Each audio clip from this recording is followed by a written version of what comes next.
atu talafo wala radio Samoa le nei fo i tae au ma lole soifua mania. Usi mai lau whaafonga o talo le nei fo i asonga fua. E ono tapu na toe whaatau se whangui musua mali e mai le tele ono fuanga i Palmerston North pe aloa ia le fuanga wailuma o lana pule ngā nuku. O le wai no fuanga i Palmerston North wa whaasai ma o le toa tele. E le o fia ia e au fia i ma le pule nu ia Grant Smith.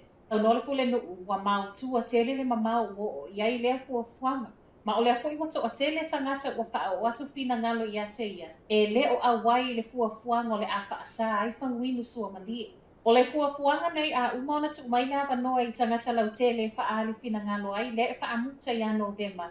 O na ta oto atu loa lea i le pule nganu a Palmerston North mō lana whaai unga. A o le fia i le pule nuu wa whaali le so upo le pule nganu i tala le tio whaavau maloa ni Usila o se fuanga ina ia una ia ai le soifua malolo ina o tangata ai maise o whaai unga whai.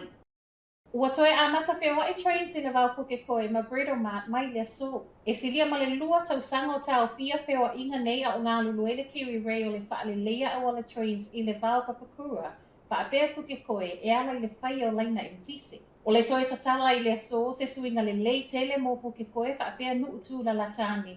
E tu sa masau noanga le pule sili o le Auckland Transport. E lua se fulu minute e vai taimi o whai ngā malanga a train se le vau puke koe ma bredo mat o toe a mata i le so. Ma o se tala fia tele lea i le mini stau whila ua inga Chris Bishop e peo na ia saunoa ia na nafi. Fesili ngia le mafua anga le maliu o le tala vau na maua i leo i se tasi o whale i Hamilton.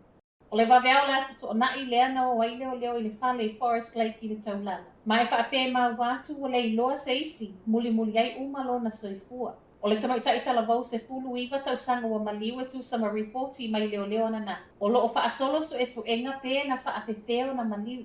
Ma ua whaatalo sanga mai fo ile ofisa i so o se tasi e sila fia nisi whaamtalanga e fe so o ta i atu.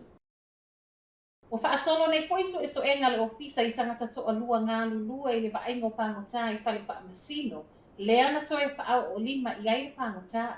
O le aso lua le vai aso tā luai le whale whaamasino, le whaamasinonga whaitu malo i au kilani. Lea na tupu ai. Ma i tala mai leo nā whai nai mafofonga o tangata ngā lulue. E tupu o tau mawhai tangata ngā lulue to alua wa a fia e ame se mai le pangota me le potu whaamasino. O lea na ave sui o le awhai ngā lue ngana whaamanua lia fōlinga i whale mai. Ma e o mai le whaiunga le vai aso i le taimi na o mai ai reporti wa toi te ai tua. O o malo loi la ua nei mai ngā luenga. Ai mo le pangota tolu sfutasi tau sanga le matua na wha o lima i sui o le awhai ngā luenga. O le ua toi wha o popo ai maisi o na mōlianga. Whai watu i tala mai Amerika. E se sele whaai unga le presidente o Amerika Donald Trump na lana whai ngā malo. Le ua tau wha amata wai nei saina maisi atunu. La tau te tatou ngia la fonga wha o popo i lunga o loa wha atau watu i Amerika. O le asa to na ina polo a ia i Trump le whai o le 25% la fonga totongi i lunga o loa wha atau watu o Kanata wha pia Mexico. A o saina e se 10%. Tali mai saina ma whai mai. Wa soli e lea polo a inga tu la fono vi wha atau wa inga wha avao malo. A o wha asesea i e saina la fonga totongi nei. Wa sawai ma le tala. O le alu i e saina la fonga nei le World Trade Organization pe a whailoa. Mai leo te lengol whaangau le mali o saina ta wala mai lana matanga luengo kisinisi ana nafi. O lo o tu mātila le fia i te whaatau wa inga e au fiewai la au fentanyl, leo lo o wha o ngai ngase wati ngā ina. E se mai ia saina, o le whai watali mai ka nata wha apea Mexico. O le ala ua whaia la fonga wha au popo e tatau ana tutongi e Amerika i ana o loa, o lo o maketi mai i atunu fo inei. O la fonga tutongi wha au popo ua whai mai e Trump mo atunu wa tā ua, e aloa ia mai le aso a tae au. O tala nalo Radio Samoa, manuia na amatanga le vai aso.